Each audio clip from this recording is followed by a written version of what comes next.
Welcome back into the Fantasy Trading Room, presented by Faceoff Sports Network, and today we are going to dive into some Week 4 rankings, top 24 wide receivers and running backs. Starting off with the receivers, let's dive into Tier 1. We have CeeDee Lamb, Justin Jefferson, Amon-Ra St. Brown, Jamar Chase, and Rashee Rice. Now, I think CeeDee Lamb, Jefferson, and Amon-Ra are all pretty clear. Jamar got himself back on track with that big 30-point performance. He is going to have some dud games. If he comes out and has 12, 13 points, that wouldn't necessarily, or even less than that, that wouldn't necessarily shock me. But the thing is, he has potential for 30 points. He does it on a fairly consistent basis. He does it at a much more consistent rate than anyone else in the league. And that's why he is a Tier 1 receiver every single year. Now, Rashee Rice was a guy that I felt, a little scared to put him in the top 5, right?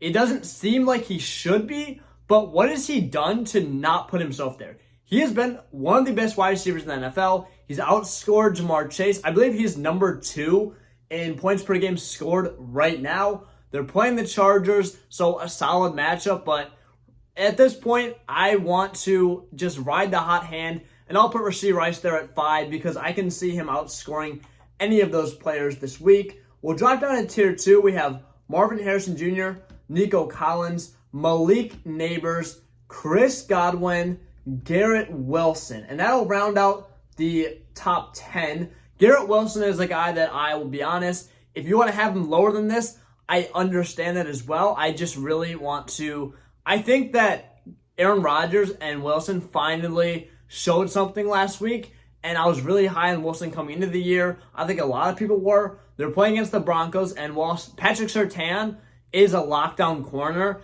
it's not exactly a one-for-one matchup league anymore. Yes, I understand that it is not a great look for him. It's not a great matchup. But at the same time, we just saw DK Metcalf score 20 points against the Broncos last week.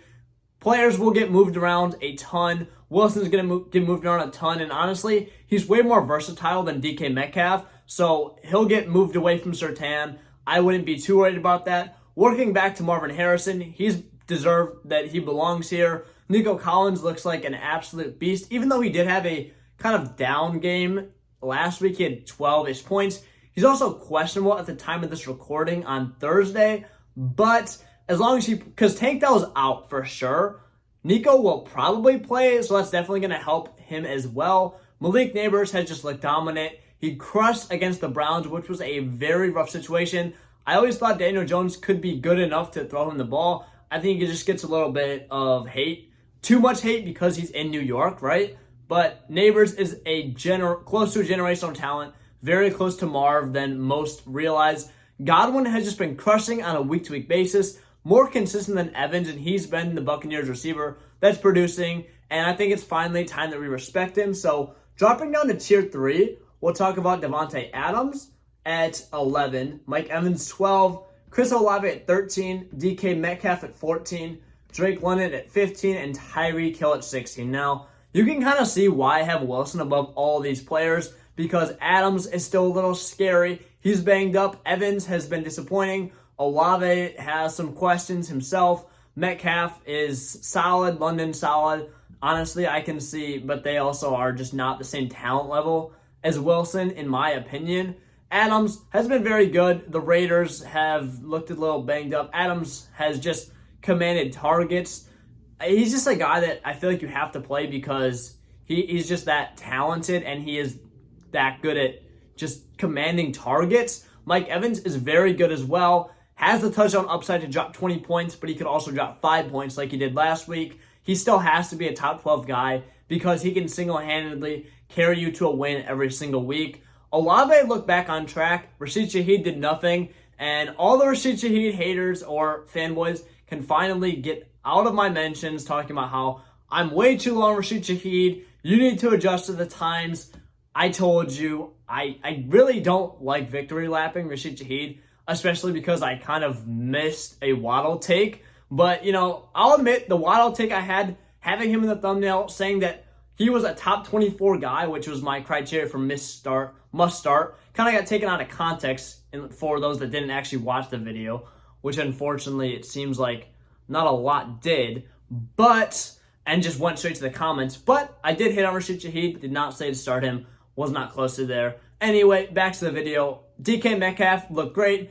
He just is also very volatile because he plays the X receiver. He helps the Seahawks more than he helps your fantasy teams on any given week, and he's playing against the Lions, so that's why I still do have him very high, though. Drake London looked very good, 17, 18 points. He's trending up in targets. Kirk Cousins is trending up in terms of how comfortable he looks coming off that Achilles injury, and Tyreek Hill is the guy. I don't really feel comfortable starting him over any of these guys, but at the same time, and I have Tyreek Hill on my main home league fantasy team, so I can easily see why someone else would argue to have him above these guys in the top 12, but at the same time, Tyler Huntley, I think, is a downgrade, at least from a fantasy asset, because he's going to be throwing the ball less.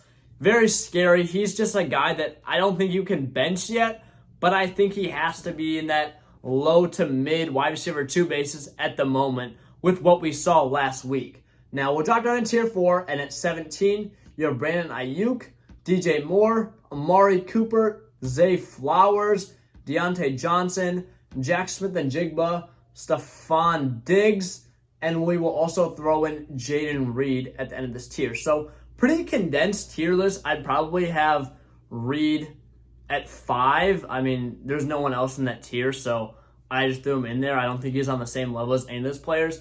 Ayuk, you just have to expect him to get better as the season goes on because he missed so much time with the team. The opportunity is still there. We saw Juwan Jennings score 46.5 points. And while I actually think Juwan Jennings is a pretty solid player, if you're asking me going into this week, are you betting on Brandon Ayuk or Juwan Jennings?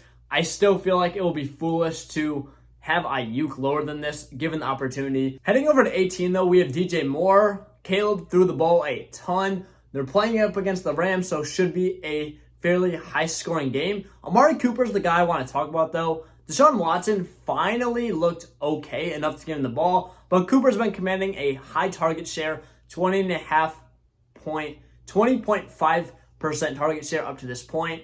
And I think we finally saw him come through. I don't see why he's being ranked lower than this because he's still a very good player. It's just Watson needed to at least be competent enough to give him the ball. And I think he showed that last week. Going up against the Raiders isn't the best matchup, but Cooper is a very good player. Zay Flowers, don't know what's going on with the Ravens. I think he's kind of Deontay Johnson's just a target hog, and Dalton finally looks decent. Also, against the Bengals, should be projected out to be a fairly high-scoring game according to Las Vegas. JSN, down week, but it was a weird game. They kind of just blew him out of the water from the start. Still, the week before that had 22 points and 16 targets, so we know what he is. He is finally taking over that Tyler Lockett role, which is awesome to see. Stephon Diggs also was a big benefactor of Tank Dell missing. If Nico's banged up or doesn't play, he can move even higher than this because he was very good last week as well. Jaden Reed, assuming Jordan Love is playing and isn't, I think he'll be solid enough. Reed's just a guy that they don't really have. It should be a good offense. Matt LaFleur is a great coach, and I expect Reed to go from being he was never really a startable guy to being at least a flex option this week, assuming Love plays. But let's hop over to the running backs, and we'll dive into those right now. Before we look at the running backs, though, all I ask you is if you guys want to get free personalized advice, free rankings, free team advice, all that, just click the link below and join the FTR Discord. You'll get one-on-one advice from me, our other experts, and all that good stuff, as well as having a great community of active ball knowers. Again, links in the comments, links in the description. It's completely free, so just join. It helps us a ton, and I hope you guys enjoy the rankings. Diving back into the rankings, we're going to kick off Tier 1 with Saquon Barkley, Breece Hall, Bijan Robinson. All have looked very good so far this year. I think Saquon's the top guy, but at the same time, Breece and Bijan also look very good. Good matchups. So let's move on to Tier 2, though. Kyron Williams is going to be at 4, Derrick Henry at 5, Jonathan Taylor 6, Elvin Kamara 7, Devon Achane 8, Jordan Mason is going to be 9, and we are going to have Jahmyr Gibbs at 10. So Kyron proved that even though the Rams offense is terrible, he is still a phenomenal player. The scheme is amazing. Sean McVay is going to get in the ball in the pass game, pound the rock with him. He's going to score touchdowns. he didn't miss a beat. He actually had his best game of the year, scoring 31 points.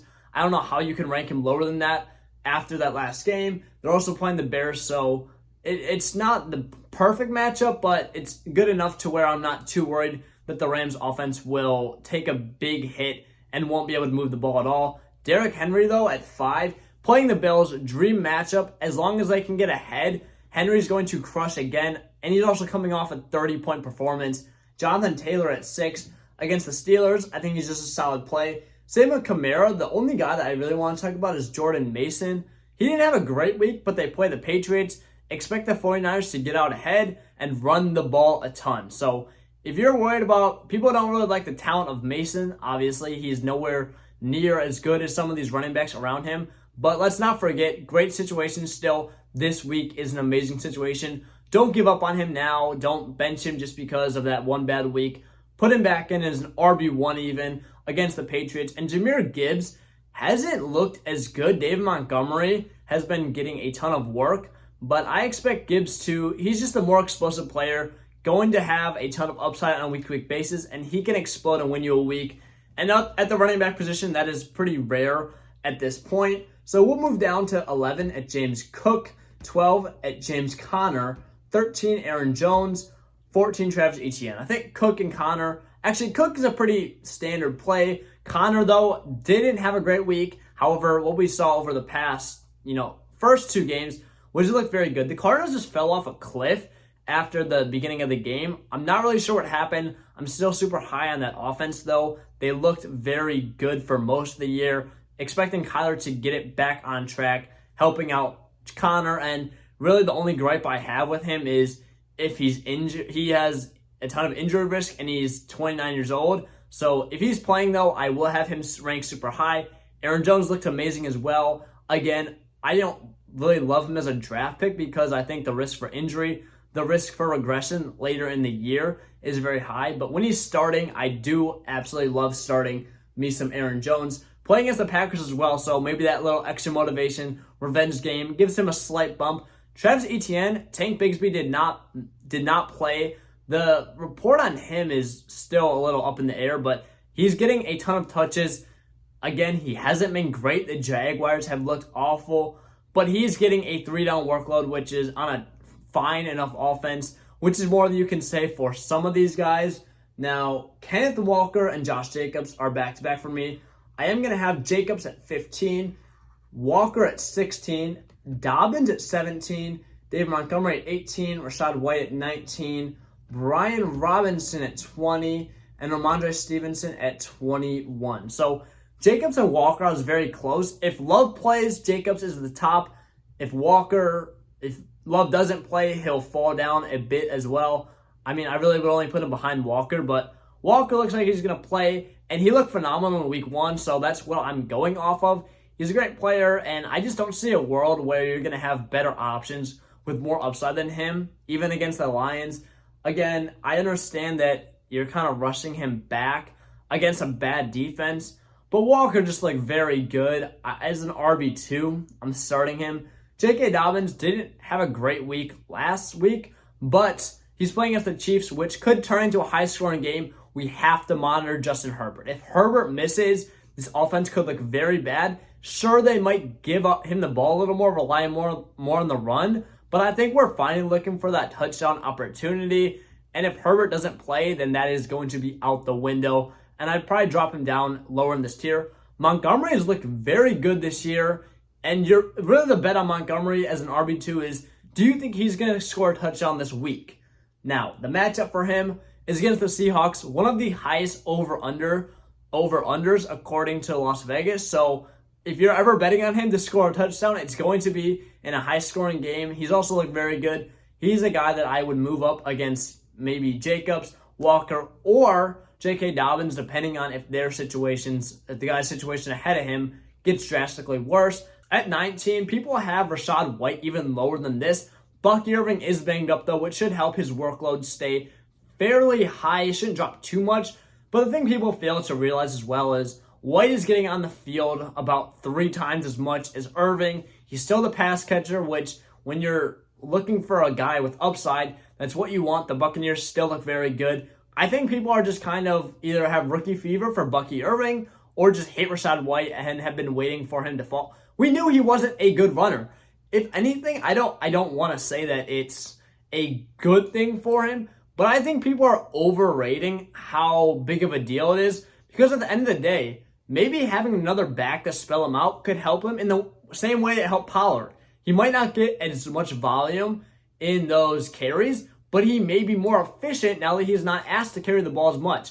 And he doesn't really win off of his rushing ability anyway. So I think it can, be even. He'll be able to catch the ball still, and he'll be just fine, and maybe even a low RB1 if that's how things play out. Again, I'm not saying that's 100%, but I definitely think that's a strong possibility that people aren't even considering right now. Brian Robinson, Ramondre Stevenson, both, in my opinion, Stevenson, I really just hope that they don't completely turn away from him in this matchup against the 49ers, because he does have the upside to score, or the downside to score 0 points. But it's the landscape of the running backs. There's no one really else to start. We have Tony Pollard at 22, Zach Moss 23, Devin Singletary at 24. Singletary looked very good. Zach Moss is kind of Playing the Panthers, though, and their defense is still not great. Pollard is a very good player as well. Kind of had a down week last week, but they're playing the Dolphins, and the Titans can definitely get out in front of them with no Tua and run the ball. But the Titans also do suck, so that's also why I have him this low. But Pollard's a good player. He has upside. We saw how good he looked at the beginning of the season. Singletary, I honestly might have above Zach Moss. I'm just scared that the Giants are going to get absolutely obliterated by the Cowboys, and the Cowboys haven't looked that great, but I just have a feeling that this is going to be the Cowboys. CeeDee Lamb hasn't looked great. I think him and Dak are really going to turn on this week. They've had a little bit of time after starting slow, and I think they might just completely kill Devin Singletary's chances of touching the ball, because Daniel Jones is going to be dropping back 45 times when they're down 28-0 at the end of the first quarter. But that's going to wrap things up. Again, if you guys do have any questions, the best place to contact me is in the Discord. Again, completely free. Description and comments is where you can find it. But I also love responding to comments here as well. And if you enjoyed the video, be sure to like, comment, subscribe. Let's debate in the comments. Let's debate in the Discord. And I'll see you guys in the next one.